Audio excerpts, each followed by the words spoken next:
Continental Free Trade Area, which is headquartered here in Accra, to champion inter-African trade and deepen intra-African economic cooperation, investment, and mobility. Distinguished ladies and gentlemen, this commitment is not new. Recently, at the United Nations, President Mahama stated that Africa would shape the future. He is just as convinced of that today. And central to that conviction is a simple truth. A future that excludes young people, women, and small enterprises is not one we can afford to sleepwalk into. It is a belief that lies at our reset agenda. The idea of a reset is to move us from dependency to self-reliance, from fragmentation to integration, from exporting potential to building prosperity at home. The vision of Africa as a single, integrated economic space remains unfinished.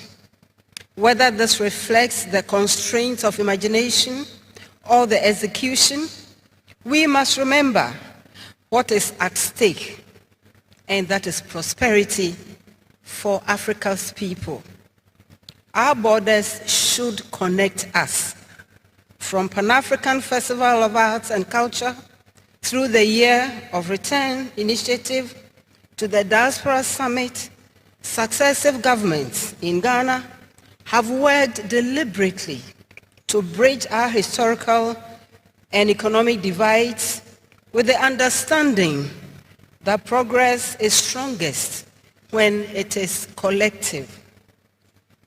This spirit of partnership was reaffirmed just last year at the second AU CARICOM Summit in Addis Ababa, where African countries recommitted themselves to cooperation rooted in dignity, equity, and mutual benefit. Against this backdrop, the African Continental Free Trade Area stands out as a historic opportunity.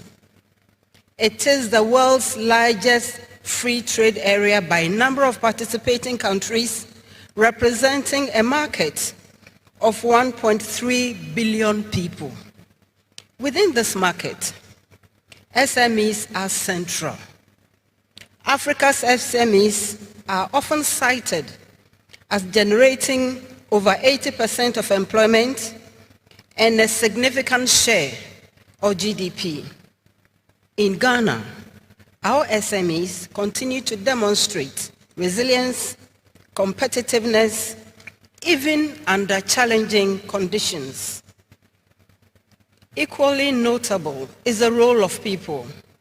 Women make up nearly half of Africa's workforce and are a major force in enterprise, especially in micro and small businesses. Our youth account for more than 60% of our population. Across the continent, our youth are driving technology and innovation from fintech to creative industries. However, ladies and gentlemen, this potential is not yet fully reflected in cross-border participation. Fewer than 20% of SMEs engage in export trade. Women continue to face unequal barriers to finance, mobility, and market access. Many young people still lack the capital, skills, pathways, and institutional support needed to scale their ideas across borders. Many of our economies risk remaining trapped in low productivity models, exporting raw materials, importing finished goods, and watching talented young Africans seek opportunity elsewhere. This trajectory is neither inevitable nor acceptable, And that is why the theme for this dialogue is very relevant. Across the continent today, we are seeing sustained efforts, deeper coordination, and increasingly confident leadership. The task now is to convert this momentum into a durable economic transformation.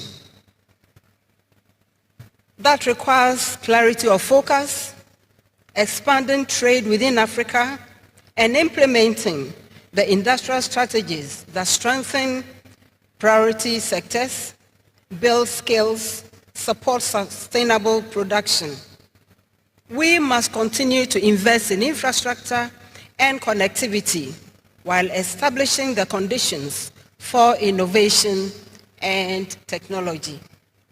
Behind all this, strong institutions and effective governance are essential to sustain progress. Ghana is actively contributing to this shared agenda. Our 24-hour economy initiative is designed to unlock productivity by better coordinating infrastructure, finance, and institutions, ensuring that businesses and workers are no longer constrained by avoidable bottlenecks or lost time. Along this, the government's Big Push Infrastructure Development Program is laying the foundation for trade and industrial growth while aligning Ghana's national priorities with those of ECOWAS and the African Union. Governments must generate long-term and medium-term policies and grow strong development finance institutions and regional projects that reflect the scale of our collective ambition. And we must continue to integrate our borders.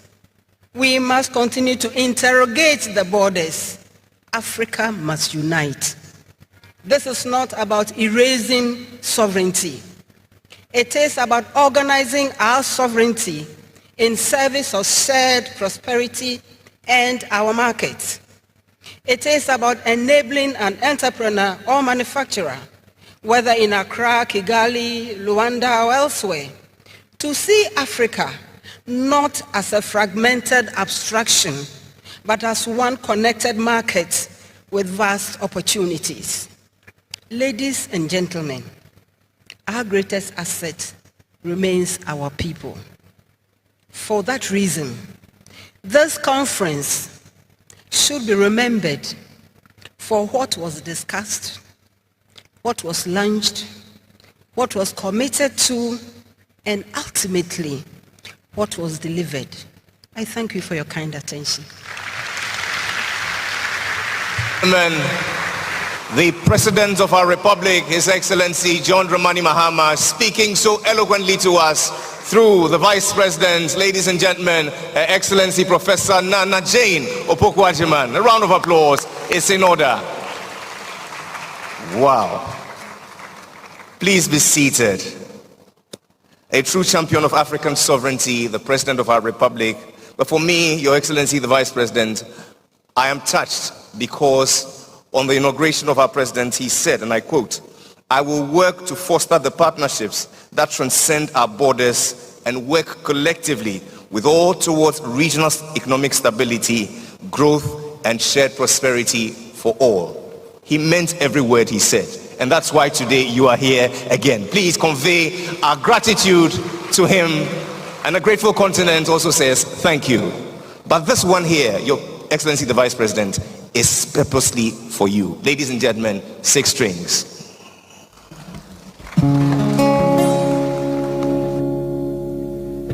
Good afternoon, ladies and gentlemen. Madam, this is a special one for you.